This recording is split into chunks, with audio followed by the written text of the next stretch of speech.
বন্যার ভয়াবহ এ দৃশ্য ভারতের উত্তরাখণ্ডের হিমালয় অঞ্চলের। পানির প্রবল স্রোত ভাসিয়ে নিয়ে যাচ্ছে ঘরবাড়ি, মন্দির, দোকানপাট সবকিছু।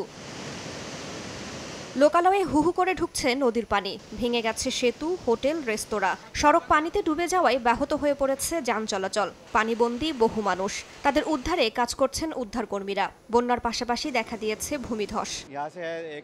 রাস্তা ভেসে গেছে, তাই যাতায়াতের সমস্যা হচ্ছে, আর এই গ্রামগুলো ক্ষতিগ্রস্ত হয়েছে। আমি যে তথ্য পেয়েছি তাতে 4-5 জন ধ্বংসস্তূপের নিচে চাপা পড়ে আছে। 1 কিলোমিটার সামনে অনেক ক্ষয়ক্ষতি হয়েছে। হোটেল ও রেস্তোরাঁ ক্ষতিগ্রস্ত হয়েছে এবং ভেসে গেছে। কিছুদিন আগেই হিমালয় রাজ্যের উত্তরাঞ্চলে ধারালি গ্রামে বন্যায় অন্তত 4 জনের মৃত্যু হয়, নিখোঁজ হন অর্ধশত মানুষ। টানা বর্ষণে ভারতের অন্যান্য রাজ্যেও ভয়াবহ বন্যা পরিস্থিতি। উত্তরপ্রদেশের কানপুরে বন্যার পানিতে তলিয়ে গেছে স্কুল ও আবাসিক এলাকা। কেউ কেউ ভেলায় ভেসে যাচ্ছেন, কেউ বা টায়ারে ভর করে চলাচল করছেন। ভেসে গেছে গবাদি পশু, কয়েক লাখ টাকার ক্ষয়ক্ষতি হয়েছে বলে জানান স্থানীয়রা। এদিকে ইরিল নদীর পানিতে ডুবেছে মণিপুরের রাজধানী ইম্ফল। স্থানীয় প্রশাসন জানায় বাঁধ রক্ষা করতে চেষ্টা চালানো হলেও রাতেই নদীর পাড় ভেঙে প্লাবিত হয় কয়েকটি গ্রাম।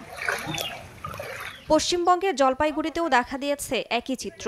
ঘরবাড়ি পানিতে তলিয়ে গেছে, হাজারো মানুষ আশ্রয় নিয়েছেন অস্থায়ী ক্যাম্পে। স্থানীয়রা জানান অন্তত 20 থেকে 25 হাজার মানুষ এ বন্যায় ক্ষতিগ্রস্ত। পরিস্থিতি দিন দিন আরও অবনতির দিকে যাচ্ছে।